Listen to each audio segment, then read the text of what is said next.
आंध्र प्रदेश के तिरुपति मंदिर के लड्डू प्रसादम की पवित्रता का विवाद तूल पकड़ता जा रहा है। इस मामले में जहां राजनीतिक बयानों की बौछार शुरू हो गई है और आरोप प्रत्यारोप का दौर शुरू हो गया है, तो वहीं धर्म गुरुओं ने भी इस मामले को गंभीरता से लिया है। जबलपुर के बगलामुखी शक्तिपीठ पहुंचे ज्योतिष पीठ के शंकराचार्य स्वामी अभिमुक्तेश्वरानंद सरस्वती जी महाराज ने भी एक पत्रकार वार्ता का आयोजन किया। उन्होंने पत्रकारों को संबोधित करते हुए कहा कि आंध्र प्रदेश के मुख्यमंत्री चंद्रबाबू नायडू ने यह खुलासा किया है कि तिरुपति मंदिर के लड्डू में जानवरों की चर्बी और मछली के तेल की मिलावट की जा रही है। उनके इस खुलासे से समूचा धर्म जगत हैरान है। स्वामी अभिमुक्तेश्वरानंद जी ने कहा कि मंदिर समिति द्वारा ऐसा प्रसाद हिंदुओं को खिलाकर उनका धर्म भ्रष्ट किया जा रहा है।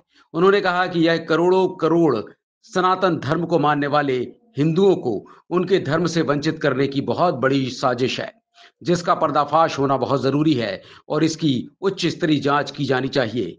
जो लोग भी इसमें दोषी पाए जाते हैं, उन्हें कड़ी से कड़ी सजा मिलनी चाहिए। आंध्र प्रदेश के मुख्यमंत्री नायडू चंद्रबाबू नायडू ने ये रहस्य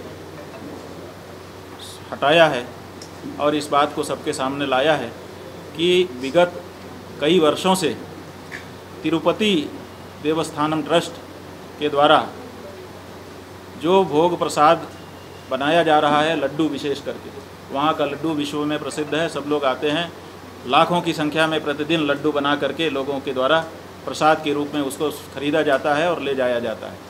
उस लड्डू में पिछले 5 वर्षों 19 से लेकर के 24 तक की बात उन्होंने कही है और बताया है कि 5 वर्षों तक जिस घी का प्रयोग किया गया है, असल में वो घी नहीं है, बल्कि वो चर्बी है पशुओं की, बछड़े की भी, उसमें बछड़े का भी अंश है और मछलियों का तेल भी शामिल है। ये बहुत घोर आपत्ति की बात है।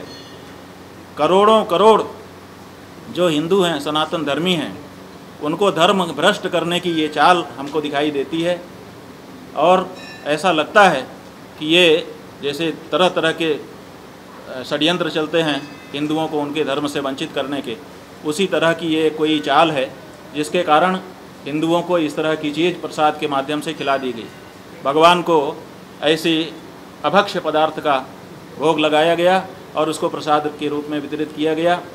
लाखों लोगों ने इतने दिनों में, वहाँ तो लाखों लोग रोज़ ही पहुँचते हैं, 5 साल के अंदर जाने कितने सारे लोगों ने इस तरह के प्रसाद को स्वीकार किया है। हमारे पास जब से ये सार्वजनिक हुई है बात, जाने कितने जगह से फ़ोन आ रहे हैं कि हमने भी वो प्रसाद खा लिया है, हम क्या भ्रष्ट हो गए, हम क्या अपवित्र हो गए, ऐसी परिस्थिति उत्पन्न हो गई है। तो हम ये कहना चाहते हैं कि सबसे पहले तो जो हमारे हिंदू लोग हैं, सनातनी, जिन्होंने उस प्रसाद को स्वीकार कर लिया है, खाया है किसी न किसी रूप में, सबसे पहले हम उनके लिए ये कहना चाहते हैं कि देखिए, हमारे यहाँ ये नियम है कि अगर कोई धोखे से आपके साथ कुछ खिला पिला दे आपको, या बलपूर्वक खिला पिला दे, तो वो ना किए के बराबर होता है। सर्वान बल कृतान अर्थान अकृतान मनुरब्रवीत। जो इस तरह से आपकी इच्छा के विपरीत कोई आपको कुछ खिला पिला देता है, उससे आपको डरने की ज़रूरत नहीं है, वो ना किए के ही बराबर होता है। लेकिन फिर भी आपके मुंह में अभक्ष्य पदार्थ चला गया है किसी न किसी कारण से, उसकी शुद्धि के लिए आप पंचगव्य, माने गौ माता का जो दूध है, घी है, दूध है, दही है और गोबर और गोमूत्र है, इसका एक अनुपान होता है, उससे पंचगव्य बनता है।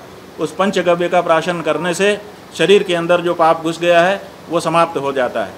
ये बहुत बड़ी घटना है, इसलिए इसके लिए जो लोग जिम्मेदार हैं, तत्काल एक बड़ी कमेटी बनाई जानी चाहिए और जांच की जानी चाहिए और कड़े से कड़ा दंड।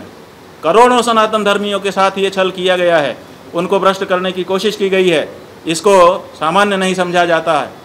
ये मतलब किसी की हत्या कर देने से भी बड़ी चीज़ है। इसलिए तत्काल जांच करके दोषियों को सामने लाया जाए और उनको लटका दिया जाए। बहुत कड़ा दंड, इतना कड़ा दंड दिया जाए कि दोबारा वो उदाहरण बन जाए, कोई इस तरह का काम करने की फिर हिम्मत ही ना कर सके।